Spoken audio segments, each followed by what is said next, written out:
เอาสบายดีท่านผู้ชมทุกท่านมื้อนี้ก็จะพาท่านผู้ชมไปเบิ่งตึกเบ็ดป่าเทราอยู่ในป่าเนาะอันนี้ก็โดนเติบแล้วที่ว่าบ่ได้มาบัดนี้ประมาณ20-30 ปีพุ่นแหละตะกี้แต่ก่อนมาตลอดรายการ 4-5 โมงแล้วก็มาตึกโอ้ยมีปลาหลายเนี่ยป่าเทราตัวใหญ่เด้ออยู่นี่เด้อแต่ว่ามื้อนี้ก็พาฝรั่งมาพาหมู่มา2คน2ผัวเมียเขาหลังจากที่ตึกอยู่ลุมตึกจนเมื่อยแล้วบ่ได้แล้วพากันมาพี่มันก็โอเคมาก็มาไปก็ไปพากันมาเบิ่งพี่แต่ว่าอยู่นี่นกก้อนยังล่าอยู่เนาะนี่ที่บอกเขาเข้าทางหน้ามันนกก้อนเลยนะมันที่มาเลยนะมันเป็นแผ่นอยู่นะมันยังบ่เปื่อยหมดอันนี้ก็ทางลงลิงหรือว่าสันลงไปอยู่รุมมันจะมีน้ำมีน่องเนาะใหญ่เทิบแต่ว่าน้ำมันสะอาดดีนะน้ำอยู่นี่เด้อแปลว่าน้ำที่ทุ่มแหละบ่ธรรมดานะปีนี้แต่เก่าแต่ก่อนท่านแปลว่ามันหมดแล้วเพราะยามนี้นี่คือเดือนเมษแล้วนะกลางเดือนเมษแล้วหรือว่าเดือนพฤษภาคมเนาะน้ำก้อนยังอยู่นี่แต่ว่าค่อยปะฝรั่งให้มันย่างมาก่อนแล้วค่อยก็เตรียมเครื่องเตรียมของก็อยู่นอกนี่เข้ามาฮอดก่อนแล้วส่งผู้เมียเขาบ้านมันอยู่ใกล้ๆนี่แต่ว่ามันบ่เคยมาจักเทื่อมันบ่ฮู้ซ้ำตัวนี้นะคือเสือเนาะ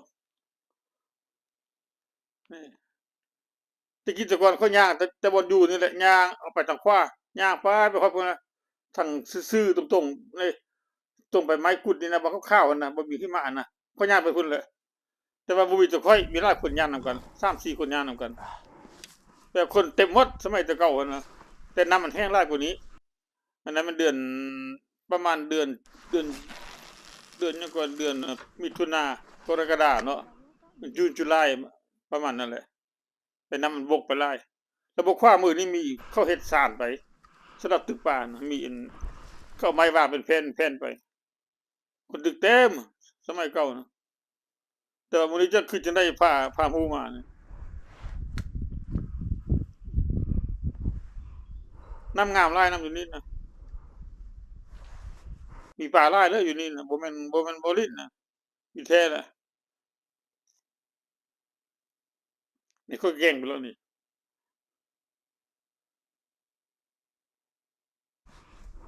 ฮอดนอดตามฮอดตอนนั้นน่ะที่ว่าอันน้ำร้อนหั่นน่ะน้ำอยู่ในไส้เขานะปลาเทรานั้นมันลอยมาเขาเห็นมันหมดอยู่แค่บกมื้อนี้น่ะน้ำลายโพดเดี๋ยวนี้น่ะตึกบ่ได้ซะดอกแต่ก็บ่แน่เพราะว่าปลามันก็อยู่ในน้ำเพิ่น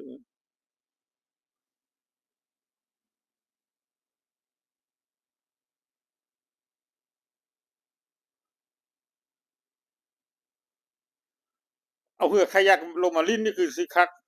แต่ว่ายากเอาขึ้นเอาลงเด้อเพราะมันไกลจักหน่อยย่างมาหาอันน้ำตัวนี้น่ะบ่จักบ่อนจะหล่นมาน่ะ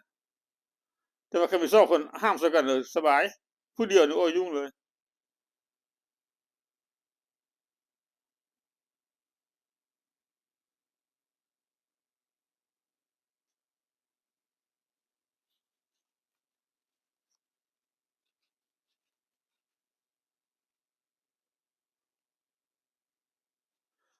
อยู่แต่หน้าหั่นน่ะบ่อนอันมักหินเขาบ่อนอันสนุกคร่าวๆหั่นน่ะ ถ้ามันน้ำแห้งไปจนได้มันจะเฮ็ดมาหินเป็นก้อนบักใหญ่อยู่หั่นมาหินก้อนคล้ายๆคือมาหินมันม่นนั่นแหละก้อนใหญ่หลาย4-5อูมพู้นแหละแล้วเขตบ่เบิกทรายมือเขาจะมีคนตึกตลอดหั่นน่ะมันประจำหม้องนั้นน่ะสมัยเขาว่าแต่เก่าสมัย1900ปลาย990ปลายในบ่นี้คร่าวๆปลาเทราอยู่นี่นะมันอยู่ทุกวันเนาะอันนี้เขาก็ใช้โดรนบินเบิ่งจักหน่อยหนึ่งเนาะสำหรับคลิปนี้เนาะเขาแยกออกเป็น2ตอนหรือว่า2ตอน อันนี้ก็แม่นข้อเว้านิดหนึ่งที่ว่าทางเพิ่นที่ว่าสนใจอยากได้จองเนาะสามารถสั่งได้เอ่อสามารถสั่งตามความต้องการของพวกท่านเอารูปนั้นรูปนี้ได้หมดเนาะแล้วก็มี QR code สำหรับสแกนได้เนาะ เอาท่านเนาะเข้าใจหลายๆที่ว่าติดตามรับชมโอกาสหน้าพบกันใหม่ตอนต่อไปนี่แหละจะมีของดีมาฝากพวกท่านเอาขอบใจบ๊ายบาย